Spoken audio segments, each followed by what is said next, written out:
আসসালামু আলাইকুম। এটিএন বাংলা সংবাদে সবাইকে স্বাগত জানাচ্ছি। আফরোজ আক্তার কামাল। শুরুতে বিআরবি কেবলস সংবাদ শিরোনাম। কতটুকু সংস্কার করে নির্বাচন দেওয়া হবে তা নির্ভর করছে জাতীয় ঐক্যমত্য কমিশনের সাথে রাজনৈতিক দলগুলোর সংলাপের উপর, বললেন প্রধান উপদেষ্টার প্রেস সচিব। 5 বছর ক্ষমতায় থাকার বিষয়টি জনগণের কথা, সরকারের নয়, মন্তব্য স্বরাষ্ট্র উপদেষ্টার। মেঘনা আলমকে গ্রেফতারে আইনের ব্যত্যয় ঘটেনি, খোদা বক্স চৌধুরী।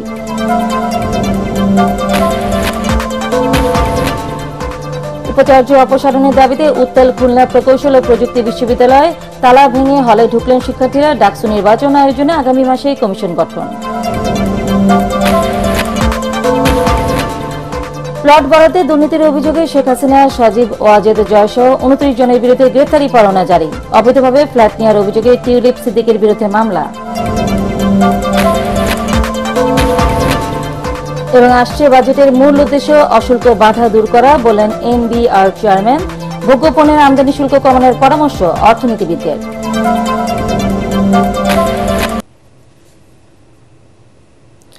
শুনছিলেন বিআরবি কেবলস সংবাদ শিরোনাম। এবার বিস্তারিত। কতটুকু সংস্কার করে নির্বাচন দেওয়া হবে তা নির্ভর করছে ঐক্যমত্য কমিশনের সাথে রাজনৈতিক দলগুলোর সংলাপের উপর। ফরেন সার্ভিস একাডেমিতে সংবাদ সম্মেলনে এই কথা জানিয়েছেন প্রধান উপদেষ্টার প্রেস সচিব শফিকুল আলম।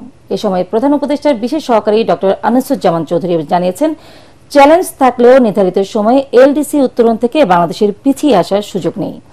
সম্ভাব্য বিভিন্ন খাতের চাপ মোকাবেলায় উচ্চ পর্যায়ের মনিটরিং টিম গঠন করা হয়েছে বলেও জানান তিনি। বিস্তারিত জানাচ্ছেন একরামুল হক সায়েম। স্বল্পোন্নত দেশ বা এলডিসি থেকে উত্তরণে করণীয় ও সম্ভাব্য চাপ মোকাবেলায় প্রস্তুতি ঠিক করতে সংশ্লিষ্টদের সাথে বৈঠক করেছেন প্রধান উপদেষ্টা ডক্টর মোহাম্মদ ইউনূস। এ বিষয়ে একটি উচ্চ পর্যায়ের কমিটি গঠনের নির্দেশনা দেন প্রধান উপদেষ্টা। ফরেন সার্ভিস একাডেমিতে সংবাদ সম্মেলনে প্রধান উপদেষ্টার বিশেষ সহকারী ডক্টর আনিসুজ্জামান চৌধুরী জানান, বাংলাদেশের এলডিসি উত্তরণ এখন সময়ের অপেক্ষা মাত্র। আমাদের যে ইনস্টিটিউশনাল ক্যাপাসিটিগুলি, আমাদের যে ইনস্টিটিউশন, আমাদের ধরেন ডেডিকেটেড ট্রেডের উপর কাজ করার জন্য এরকম কোনো দপ্তর কিংবা মিনিস্ট্রি কিংবা এজেন্সি নাই। আমাদের ট্রেড নেগোসিয়েশন করার জন্য যে ধরনের দক্ষ অফিসার দরকার, সেটা আমরা রিক্রুটমেন্টের কাজ আজ থেকে শুরু হয়ে যাবে। আমাদের প্রধান চ্যালেঞ্জ হচ্ছে গভর্নেন্স। আমরা যে হারে করাপশন করি, এইগুলির পিছনে তো আমরা এখন এই সরকার সংস্কারগুলি করছে।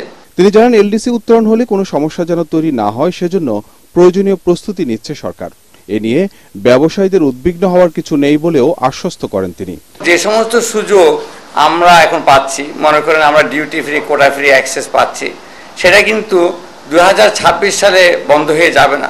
অলরেডি অনেকগুলো দেশ অফারই করেছে আমাদেরকে। আমাদের যে ক্রিটিক্যাল মার্কেট আছে, ইউ ফর এক্সাম্পল, ওরা 2029 সাল পর্যন্ত এবারে বলেই দিয়েছে। তাহলে আমরা যে পিছিয়ে দিব, পিছিয়ে কেন দিবেন?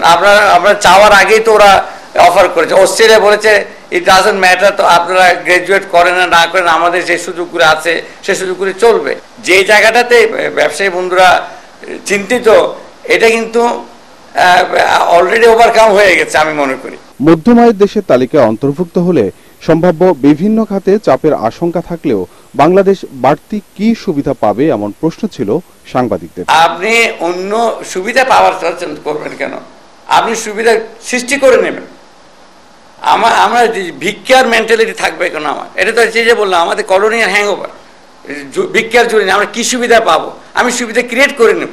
সংবাদ সম্মেলনে ন্যূনতম বা বেশি সংস্কার বলতে সরকার কি বোঝাতে চাচ্ছে এমন প্রশ্নেরও জবাব দেন প্রধান উপদেষ্টার প্রেস সচিব শফিকুল আলম। আমাদের পলিটিক্যাল পার্টিগুলো যে বিষয়গুলো ওনারা ঐক্যমত্যে পৌঁছবেন, সেটার উপর ডিপেন্ড করবে যে আমরা আসলে কতটুকু সংস্কার করতে যাচ্ছি, এবং সেই সময় আসলে ডিসিশনটা হবে যে কতটুকু কম সংস্কারে আমরা যাব নাকি বেশি, কতটুকু। যে যদি এমন হয় যে আমরা 200টা সংস্কার করব, তার মধ্যে কি 10টা এখন করব, বাকিটা যারা পলিটিক্যাল গভর্নমেন্ট আসছে তারা করবে, এরকম এই পুরো বিষয়টা নির্ভর করছে কনসেনসাস কমিশনের সাথে পলিটিক্যাল পার্টি ডায়ালগের উপরে। আরেক প্রশ্নের জবাবে তিনি বলেন, ভারত, পাকিস্তান সহ সার্কভুক্ত সব দেশের সাথেই বন্ধুত্বপূর্ণ সম্পর্ক চায় বাংলাদেশ। ইকরামুল হক সায়েম, এটিএন বাংলা, ঢাকা। 5 বছর ক্ষমতায় থাকার বিষয়টি জনগণের কথা, সরকারের নয় বলে জানিয়েছেন স্বরাষ্ট্র উপদেষ্টা জাহাঙ্গীর আলম চৌধুরী। সম্প্রতি এই বিষয়ে তার একটি বক্তব্য ঘিরে বিতর্কের সৃষ্টি হয়। স্বরাষ্ট্র উপদেষ্টা জানান, নির্বাচনের সম্ভাব্য সময়ে প্রধান উপদেষ্টাই ঘোষণা করেছেন। এদিকে মডেল মেঘনা আলমকে বেআইনিভাবে গ্রেফতার করা হয়নি বলে দাবি করেছেন স্বরাষ্ট্র মন্ত্রণালয়ের বিশেষ সহকারী খোদা বক্স চৌধুরী। সচিবালয়ে সাংবাদিকদের এসব কথা বলেন তারা। রিপোর্টে জানাচ্ছেন মাহবুব কবির চপল। মানুষ বলতেছে আইন শৃঙ্খলা পরিস্থিতি আগের থেকে ভালো হয়েছে, ওই রাস্তা থেকে ওখানে আমরা বলতেছি আপনারা আরো 5 বছর থাকেন। গত বৃহস্পতিবার সুনামগঞ্জে দেয়া স্বরাষ্ট্র উপদেষ্টার এ বক্তব্য ঘিরে সমালোচনার ঝড় ওঠে। বিশেষ করে বিএনপি নেতারা ব্যাপক প্রতিক্রিয়া জানান। বিভিন্ন উপদেষ্টা পর্যন্ত বক্তৃতা দিতে শোনা যায় জনগণ নাকি তাদেরকে 5 বছরের জন্য চায়। আপনারা গণতন্ত্রের উল্টা দিকে যাত্রা শুরু করবেন। ওই বক্তব্যের বিষয়ে স্বরাষ্ট্র উপদেষ্টাকে প্রশ্ন করেন সাংবাদিকরা। তিনি জানান, ওটা সরকারের বক্তব্য নয়, মানুষের চাওয়ার কথাই তিনি তুলে ধরেছিলেন। জনগণ বলছে, আমি তো কিছুই বলি নাই। ওখানে আপনার সাংবাদিকরা ছিল, এরা শুনছে, এরা বলছে, আমি তো কিছুই বলি নাই। আপনারা ওইটা বলছেন যে আমি বলছি, আমি কিন্তু ভাই কিছু বলি নাই। আমাদের তো ক্ষেত্রে তো সরকার তো বলেই দিছে ডিসেম্বর থেকে জুনের ভিতরে। আমার ওই তো ওটার বলার কোনো প্রশ্নই ওঠে না। না, আমি তো রাজনীতিবিদ না, আমি তো এই রাজনীতির প্রশ্ন তো বলতে পারবো না। এ সময় মডেল মেঘনা আলমকে গ্রেফতারের প্রসঙ্গ উঠে আসে। আইন উপদেষ্টা জানিয়েছিলেন, মেঘনাকে গ্রেফতারের প্রক্রিয়া সঠিক ছিল না, তবে স্বরাষ্ট্র মন্ত্রণালয়ের বিশেষ সহকারী তা মনে করছেন না। মডেল মেঘনা আলমের ওনাকে যে প্রক্রিয়ায় গ্রেফতার করা হয়েছে, স্পেশাল পাওয়ারস অ্যাক্ট, সেটা সঠিক হয় নাই। আইন উপদেষ্টা মহোদয় কি প্রেক্ষিতে বলেছে আমরা তো জানি না। আপনার প্রশ্ন থেকে মনে হয় এটা বেআইনি কাজ করে ফেলেছে সরকার। এটা তো একটা আইন, এই একটা ক্ষেত্রেই তো আইনটা ব্যবহার হয়েছে তা তো না, এটা বেআইনি কাজ তো না। এখন আপনি যদি বলেন যে নির্দিষ্ট এই ক্ষেত্রে কেন কি হয়েছে, এটা তো মামলার একটা ঘটনা ঘটেছে, এটা একটা অভিযোগ আসছে, এটা নিয়ে একটা কাজ হচ্ছে, এটা নিয়ে হাইকোর্টে গেছে, আপনারা নিজেরাও রিপোর্ট করেছেন। তো হাইকোর্টে গেলেই তো এটা বিচারাধীন ইস্যু, সাবজুডিস ম্যাটারে তো কথা বলা ঠিক হবে না। মডেল মেঘনাকে গ্রেফতারে আইনের ব্যত্যয় না ঘটলে ডিবির অতিরিক্ত কমিশনার রেজাউল করিম মল্লিককে কেন সরিয়ে দেয়া হলো, সাংবাদিকদের এমন প্রশ্নের ব্যাখ্যা দেন স্বরাষ্ট্র উপদেষ্টা। এটা পুলিশের ক্ষেত্রে অনেকের যাবে আসবে, এটা তো একটা নিয়ম।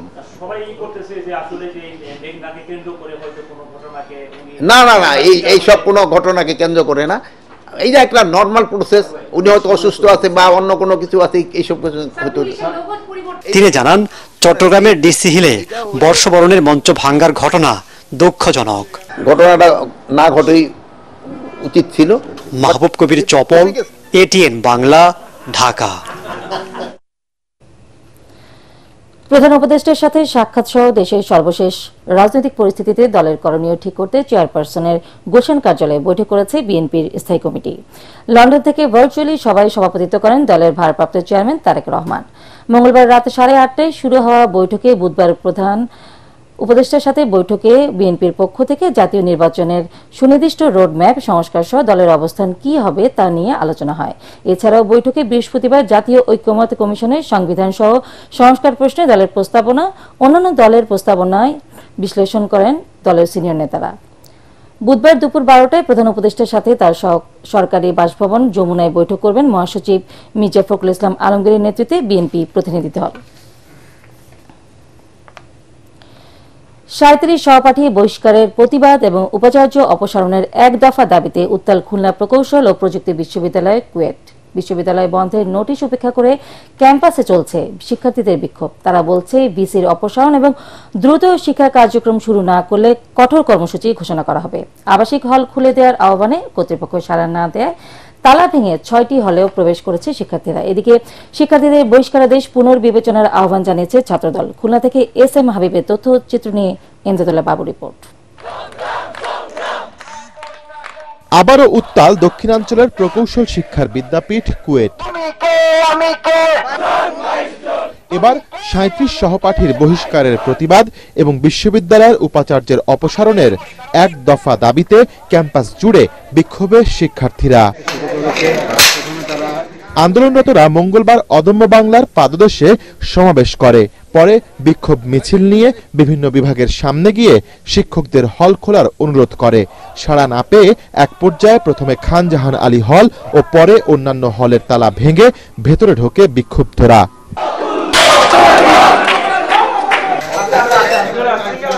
ক্যাম্পাস বন্ধ রাখায় এবং শিক্ষার্থীদের বহিষ্কার করায় ভিসি মোহাম্মদ মাসুদের অপসারণের এক দফা দাবিও ঘোষণা করে তারা।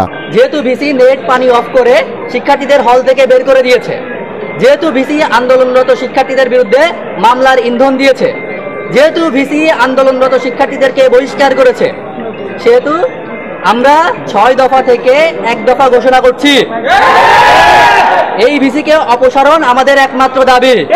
আমাদের দফা 1 এর বাইরে আপাতত আমাদের আর কোনো কর্মসূচি থাকছে না। তবে শিক্ষার্থীদের দাবির বিষয়টি সিন্ডিকেটের সিদ্ধান্ত বলে জানান বিশ্ববিদ্যালয়ের রেজিস্ট্রার। শিক্ষার্থীদের শান্ত থাকার অনুরোধ করেন তিনি। সিন্ডিকেটের সিদ্ধান্ত সেটা বলে দিলাম।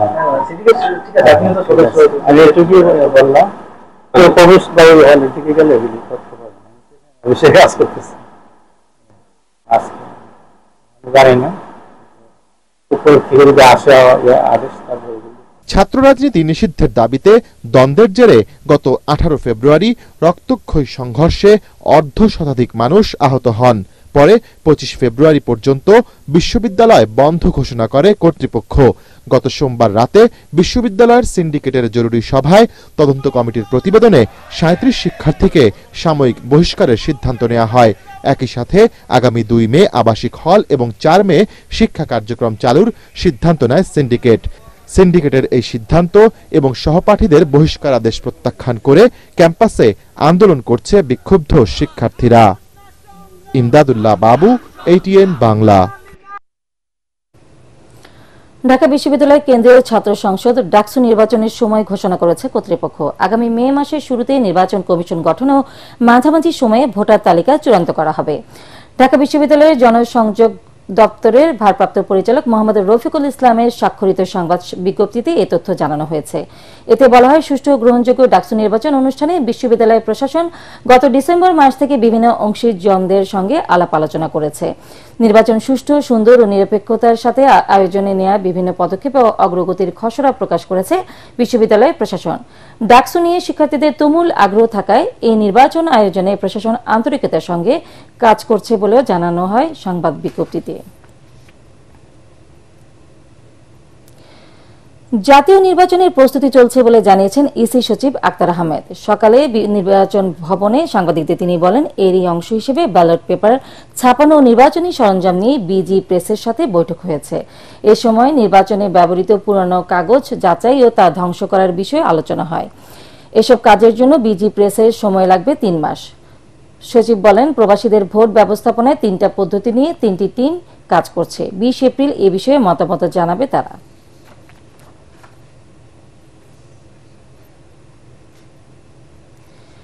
রাজুকের প্লট বরাদ্দে দুর্নীতির অভিযোগ দুদকের পৃথক 2 মামলায় সাবেক প্রধানমন্ত্রী শেখ হাসিনা ও তার ছেলে সজীব ওয়াজেদের জয়সহ 29 জনের বিরুদ্ধে গ্রেপ্তারি পরোয়ানা জারি করেছে আদালত। এছাড়া শেখ রেহানার মেয়ে টিউলিপ সিদ্দিকের বিরুদ্ধে গুলশানে ইস্টার্ন হাউজিং এর কাছ থেকে অবৈধভাবে ফ্ল্যাট নেওয়ার অভিযোগে মামলা করেছে দুদক। আরো জানাচ্ছেন ইয়াসিন রানা।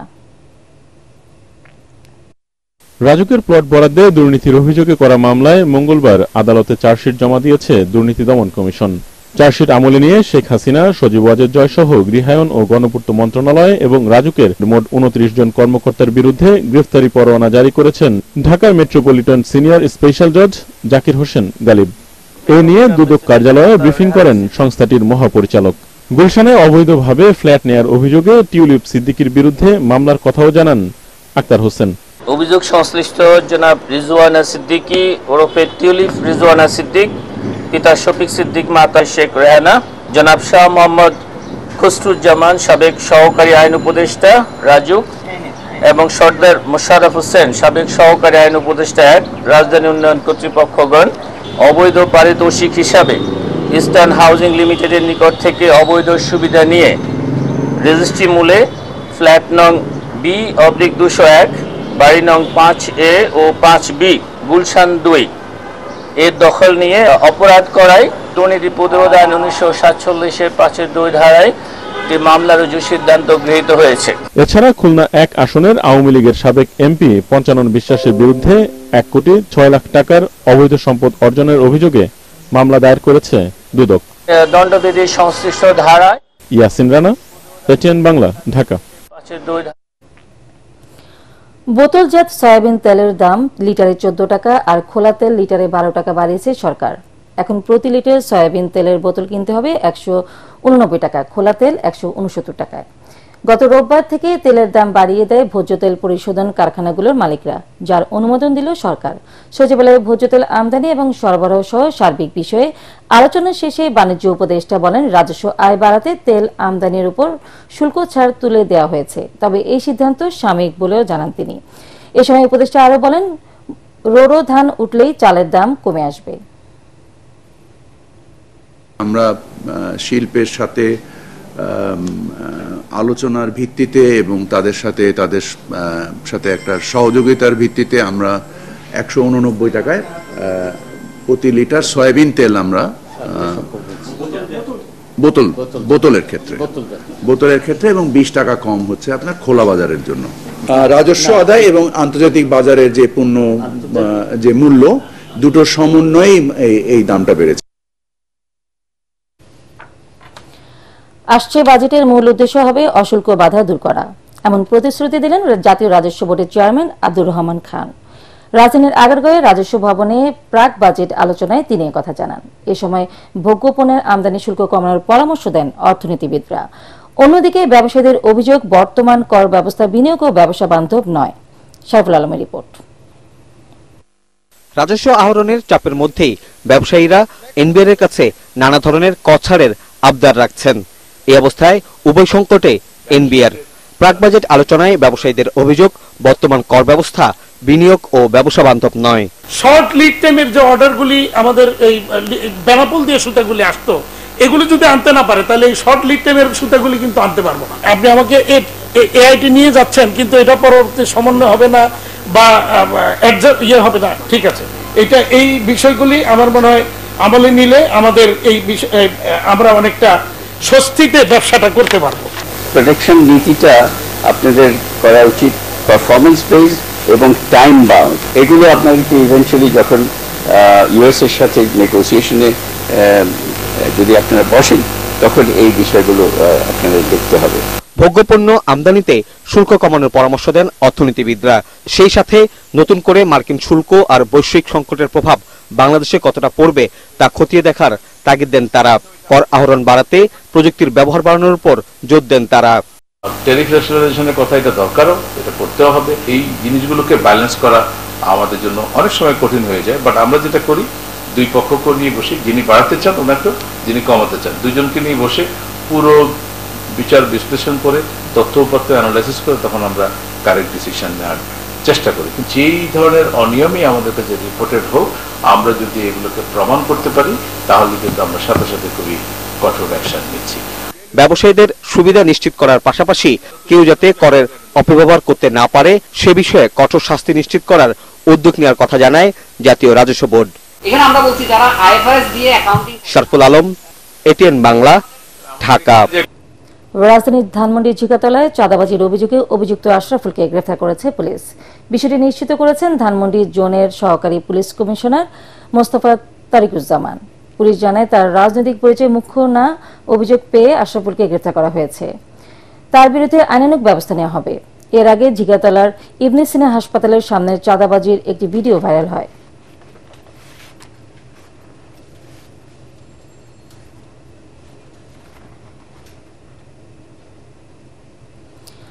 অতীতে ভুল ত্রুটি ও ব্যর্থতার গ্লানি ভুলে দেশের সুখ, শান্তি ও সমৃদ্ধি কামনায় রূপায়ণ সিটিতে উদযাপিত হল বাংলা নববর্ষ 1432। রাজধানীর উত্তরা 12 নম্বর সেক্টরে রূপায়ণ সিটি উত্তরার স্কাই ভিলা প্রাঙ্গণে বৈশাখের গানে গানে নতুন বছরকে বরণ করে নেন সিটির বাসিন্দা ও রূপায়ণ সিটি উত্তরার কর্মকর্তা কর্মচারীরা। বৈশাখ উপলক্ষে রূপায়ণ সিটির ভেতরে 7 দিনব্যাপী মেলার উদ্বোধন করা হয়, যেখানে বাহারি সব পণ্যের সমারোহ হয়েছে। এ সময় অন্যান্যদের মধ্যে রূপায়ণ সিটি উত্তরার প্রধান নির্বাহী কর্মকর্তা এম মাহবুবুর রহমান, রূপায়ণ গ্রুপের মার্কেটিং ডিরেক্টর অমিত চক্রবর্তী উপস্থিত ছিলেন। বিভিন্ন ক্ষেত্রে অবদানের জন্য 10 জনকে রজনীগন্ধা তারকা সম্মাননা 2025 প্রদান করা হয়েছে।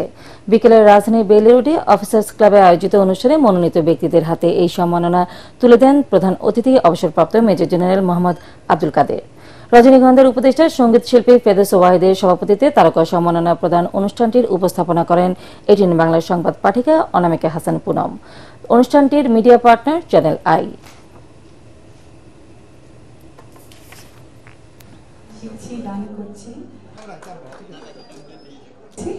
আবারও ধন্যবাদ জানাচ্ছি।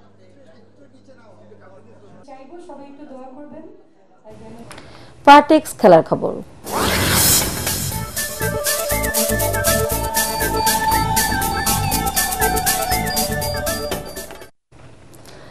নারী ওয়ানডে বিশ্বকাপের বাছাই পর্বে স্কটল্যান্ডকে 34 রানে হারিয়ে টানা 3 জয় তুলে নিয়েছে বাংলাদেশ নারী ক্রিকেট দল।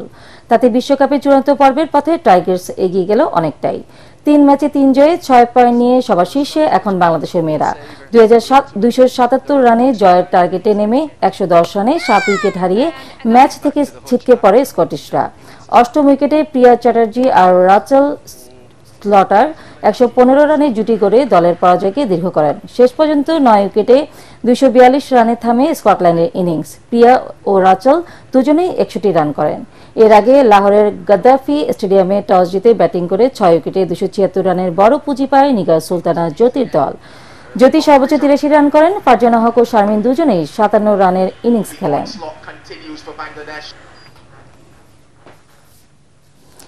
শেষ করার আগে বিআরবি কেবলস সংবাদ শিরোনাম আর একবার। কতটুকু সংস্কার করে নির্বাচন দেওয়া হবে তা নির্ভর করছে জাতীয় ঐক্যমত কমিশনের সাথে রাজনৈতিক দলগুলোর সংলাপের উপর, বললেন প্রধান উপদেষ্টার প্রেস সচিব। 5 বছর ক্ষমতায় থাকার বিষয়টি জনগণের কথা, সরকারের নয়, মন্তব্য স্বরাষ্ট্র উপদেষ্টার। মেঘনা আলমকে গ্রেফতারে আইনের ব্যত্যয় ঘটেনি, খোদা বক্স চৌধুরী।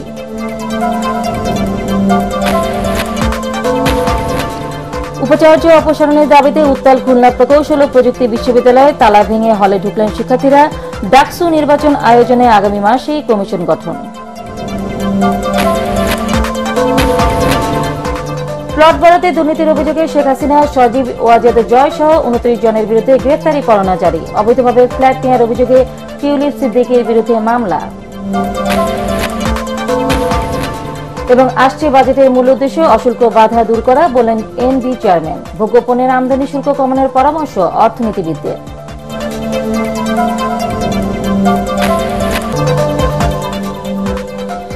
পরবর্তী সংবাদ দেখার আমন্ত্রণ জানিয়ে এখনকার মতো শেষ করছি। এটিএন বাংলা সংবাদ ইউটিউবে দেখতে ব্রাউজ করুন youtube/এটিএন বাংলা নিউজ। ধন্যবাদ সবাইকে।